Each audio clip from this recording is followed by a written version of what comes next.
बिस्मिल्लाहिर्रहमानिर्रहीम अस्सलाम वालेकुम दोस्तों, तुम देखते पे लुडन पंजाब टीवी ते मैं तुहाडा मेज़बान मुहम्मद अहमद। सब तो पहले जनाब अपने चैनल लुडन पंजाब नूं करना है सबसक्राइब और बैल आइकन नूं करना है प्रेस, ताकि मेरी आने वाली अच्छी और बेहतरीन वीडियो जनाब मेरे वीर वेखण। सब तो पहले जनाब वीरां वास्ते अज की वीडियो में जनाब दो गावां लैके आए हैं और जनाब एक साहीवाल दे विच एक जनाब चोलस्तानी फ्रीजियन क्रॉस है। और मेरे वीर वेखण माशाअल्लाह जानवर वेखना मेरे वीरां ने जनाब और वंड करनी है और अज का मुल सुनना है। माशाअल्लाह मुल्लों बड़ियां मुनासब होवणगियां। बाकी थण वाना जनाब कैमरे की नज़र है, हर चीज़ की जनाब वंड करावांगे, तसल्ली करावांगे। थोड़ी जनाब बहाने ते वाह हैगी है, ताज़ी सूई है जनाब, थोड़ी पाल है वाह है और मेरे वीरां नूं जनाब वाज़ह नज़र आती पई है जनाब। कोई चीज़ अखां तो ओझल नहीं करांगे, हर शै जनाब वाज़ह तसल्ली कराई दी हमेशा जनाब, जिवें हमेशा की तरह अज भी वीरां नूं तसल्ली कराई जाएगी। यह जनाब पहले नंबर पर गां चोलस्तानी फ्रीजियन क्रॉस है। मुड़ा छड़ के टोरिया जो मेरे वीरां ने वेखना जनाब, जानवर की वंड करनी है और तसल्ली करनी है। बाकी जनाब नसीबां ते गल मुकदी, मगर जनाब बच्चा आई टोर लो इन मगर जनाब बच्चे ने दो दे और टोरा मेरे वीरां ने वेखना है। बेका कोई लगा तो नहीं है, कोई परेशानी तो नहीं है जनाब। अल्लाह ते अल्लाह दे हबीब दे इंशाअल्लाह सदके नाल हमेशा वीरां नूं एक नंबर तिरसुथरा डंगर देईदा है और कदे भी इंशाअल्लाह अल्लाह के हुक्म नाल दो नंबरी इंशाअल्लाह अल्लाह के हुक्म नाल साडी जान तक इंशाअल्लाह वादा है कि जिन्नी देर काम करांगे इंशाअल्लाह वीरां नाल पक्का ते मुसलमानी वादा है कि किसी किधरे इंशाअल्लाह दो नंबरी नहीं होवन देंगे अल्लाह के हुक्म नाल सदके मदीने वाले दे। दूसरे नंबर पर जनाब यह बैड़ है जनाब, सिरों मेरे वीर वेख लैन कि जनाब ये मोनिया नालों भी परा होंदियां ने जनाब। मीनी गां है, मीन ते जनाब सिंह हिलदे ने, कद वैड़ नूं चंगा है, दोवें जनाब दूजना ने, बहाना थोड़ा जिहा पक्का रख दिए। बाकी जनाब वीरां दे सामने आ, थन बड़ा सोहना वैड़ नूं, बड़ा नवाब थन जनाब माशाअल्लाह, मोटा मोटा और जनाब पूरा मुठ मुठ दा। ए जनाब कैमरे की नज़र एक एक चीज़ जनाब। इहदे मगर भी जनाब बच्छा वा और आ मेरे वीर वेखदे पे ने, टोरा वेखना मेरे वीरां ने और पक्का दुध जिहड़ा मेरे वीर भावें आके 5 दिन चोंदे रहन अल्लाह ते अल्लाह दे रसूल दी मदद नाल इंशाअल्लाह वो दुध दस्या जाएगा।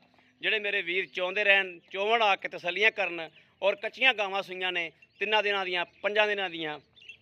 यह जनाब जी रत्ती गां आ, इहदा जनाब उरला बच्चा है, जिहड़ी आ काली है इहदा जनाब वो परला बच्चा है, दोवें ही बच्चे ने जनाब। अस्सलाम वालेकुम जी, की हाल है भाई जी? ठीक ठाक हो भाजी? अपना नाम दस्या जो? अख्तर अली। भाई अख्तर अपनी गावां जी दोवें चैक कराइया ने, जी चोलस्तानी फ्रीजियां ने, इनू किन्ने दिन हो गए सूई नूं? 3 दिन हो गए सूई नूं। अच्छा, ये मेरा वीर इहदे कोल दुध है इस टाइम चोन का किन्ना है? 14 किलो दुध है, 14 तो 15 किलो दुध है। अगे जाके 20-22 किलो दुध करेगी। ठीक हो गया। अच्छा, इनके पैसे किन्ने ने? 2,60,000। बैके कोई रोला रोला तो कोई है गां च? बिल्कुल सील साऊ वे, थन थुन का कोई वाधा घाटा बिल्कुल ओके आ। मगर इनके की बच्चा है? वो परला बच्चा इंदा ही है। ठीक हो गया। अच्छा, जी आ गां है जी साहीवाल है अमीनी गां, इन्हें वाले सिंह ला के विखाया जो।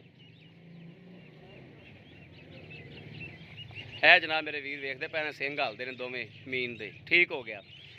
अच्छा, इनू सूई नूं किन्ने दिन हो गए ने? 5 दिन हो गए। ठीक हो गया। तो इहदे कोल दुध पक्का किन्ना है? पक्का 10 किलो, भावें कोई 5 दिन चोवे इत्थे।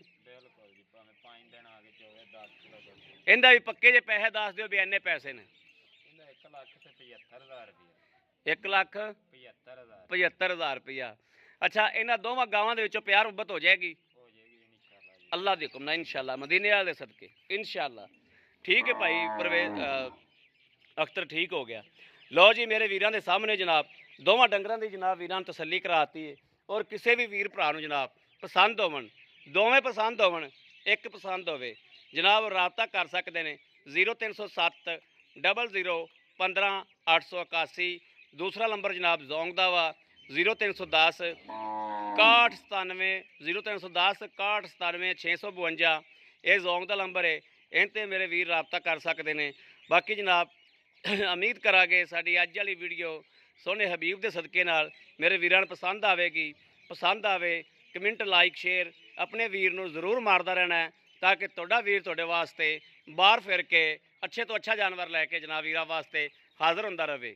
ਬਾਕੀ ਜਨਾਬ ਵੀਰ ਨੂੰ ਸ਼ੇਅਰ ਜ਼ਰੂਰ ਕੀਤਾ ਕਰੋ, ਤਾਂ ਕਿ ਤੁਹਾਡਾ ਵੀਰ ਤੁਹਾਡੇ ਵਾਸਤੇ ਮਿਹਨਤਾਂ ਬੜੀਆਂ ਕਰਦਾ ਹੈ। ਬਾਕੀ ਇਸ ਵੀਡੀਓ ਤੋਂ ਆਪਣੇ ਵੀਰ ਨੂੰ ਦੇਣੀ ਇਜਾਜ਼ਤ। ਅੱਲਾ ਨਿਗਹਿਬਾਨ। ਪਾਕਿਸਤਾਨ ਜ਼ਿੰਦਾਬਾਦ।